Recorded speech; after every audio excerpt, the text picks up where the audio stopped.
자, 이번에 다룰 주제는 급여소득자, 급여를 받는 분들이 교통사고를 입었을 때 이분들에 대한 일시수익 산정을 한 데서 보험회사에서는 어떻게 인정하고 법원 소송 시에는 어떻게 인정되는지에 대해서 간단히 살펴보겠습니다. 급여소득자라고 한다면 급여를 받는 사람들이죠.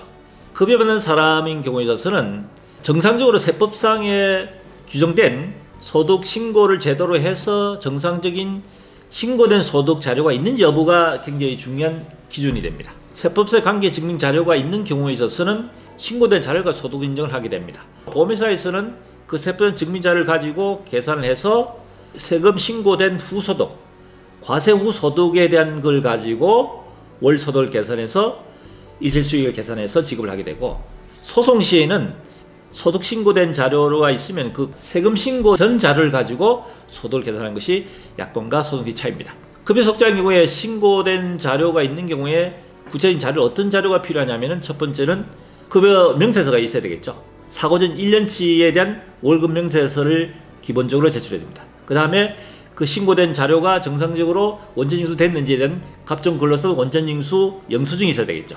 세금 신고 됐다면 말이죠. 급여소득자가 회사에서 어떤 식으로 급여를 받는지에 대한 취업기준이 있습니다. 급여의 상여금 규정이라든지 퇴직금 규정이라든지 정년 규정이라든지 이런 기본적인 자료들이 제출되면 그 자료를 가지고 산정을 하게 됩니다. 만약 예를 들어서 세법상 관계증명 자료가 나오지 않는 경우도 있을 수가 있습니다. 세법상 정상적 신고라는 것은 급여 신고가 되면 그 다음 달 10일까지 신고되어 있는데 세법상 정상적 신고된 그 일자를 지키지 않고 신고됐다든지 급여소득자이지만은 세금쇼를 제대로 안 한 경우에 있어서도 문제가 될 수 있겠죠. 이런 경우에 있어서는 자동차법 약관상에는 그 소득 자체를 인정하지 않고 도시일용임금으로 인정을 하게 됩니다.